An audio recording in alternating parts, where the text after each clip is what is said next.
In the depths of a northeastern winter, Continental soldiers marched through heavy snow without shoes. They wrapped their freezing feet in torn rags, leaving a trail of blood in the powder. Disease was rampant, and starvation was a constant companion. We rarely picture those bloody footprints when we think of the American Revolution. Instead, we picture the men who signed the Declaration of Independence, wealthy, educated aristocrats in powdered wigs, debating philosophy in a warm, comfortable room. The elegant calligraphy on that page carried no weight on its own. These ideals required payment in gunpowder and shattered bodies to survive against the British Empire. In April 1775, tensions in Massachusetts boiled over when British regulars marched on Lexington and Concord to seize militia weapons. The resulting skirmish, the shot heard around the world, erupted as a chaotic, localized riot that spiraled rapidly out of control. 2 months later at Bunker Hill, the reality of war set in. Colonial militias entrenched outside Boston faced waves of disciplined professionals. The British ultimately took the hill, exacting a staggering cost in human life and proving the efficiency of the imperial military. Back in Philadelphia, the Continental Congress recognized a horrifying truth. These isolated, fractured militias were fighting a piecemeal war. Without a unified command structure, they would be systematically hunted down and destroyed. To lead a newly unified force, they appointed a Virginia colonel named George Washington. He was chosen for the sheer grit and commanding presence required to unite thousands of regional militiamen who often shared little common ground. The creation of the Continental Army was an act of survival, a frantic attempt to withstand the initial wave of British retaliation. By late 1776, that survival was in jeopardy. After losing New York, Washington's army was fractured and starving. They had been in a prolonged retreat for months, pushed all the way across New Jersey. The stakes reached a critical threshold. Most of the soldiers' enlistments were set to expire on December 31st. Without a victory to boost morale and encourage re-enlistment, the army would dissolve, ending the war before the new year. Washington planned a high-stakes offensive.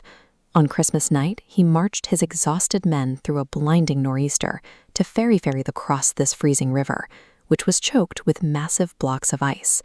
Landing in Trenton, New Jersey, the Continental troops launched a street-to-street ambush against a garrison of unsuspecting Hessian mercenaries. 9 days later, Washington executed another rapid strike at Princeton. These counterattacks broke the image of British invincibility. For the soldiers, it provided the first tangible proof that they were capable of striking back. Looking at this map of the Northeast colonies, we can see British General John Burgoyne's 1777 offensive. He planned to march thousands of troops south from Canada, driving a solid wedge through New York, to physically sever New England from the rest of the colonies. The dense wilderness and fierce American resistance stalled his advance. Continental forces ultimately surrounded Burgoyne at Saratoga, forcing the surrender of his entire 7,000-man army. The victory at Saratoga provided the proof of American viability needed to convince the French Empire to formally ally with the United States and enter the conflict. As the conflict expanded, the fighting in the American South turned into a bitter civil war. In the Carolina backcountry, Patriot and Loyalist militias waged a campaign of raids, ambushes, and reprisals. General Nathaniel Greene took command of the Southern Continental forces and deployed a strategy of asymmetric warfare. He deliberately lured the British Army away from their coastal strongholds and deep into the interior, exhausting their supply lines through relentless engagements. This combination of Southern guerrilla tactics and French naval intervention turned the war into an unsustainable drain on the British treasury. The occupation became too costly to justify. Exhausted from chasing Greene's forces through the South, British General Charles Cornwallis marched his army north to Yorktown, Virginia. He sought resupply from the Royal Navy, but instead stepped into a strategic trap. Combined American and French forces converged on his position, laying siege to the town for a month. Pinned against the sea with the French fleet blocking any chance of rescue, Cornwallis surrendered.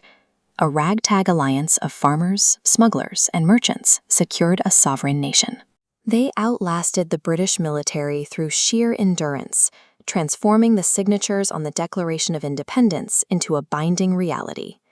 Which specific battle do you think was the absolute turning point of the Revolutionary War? Let us know in the comments below,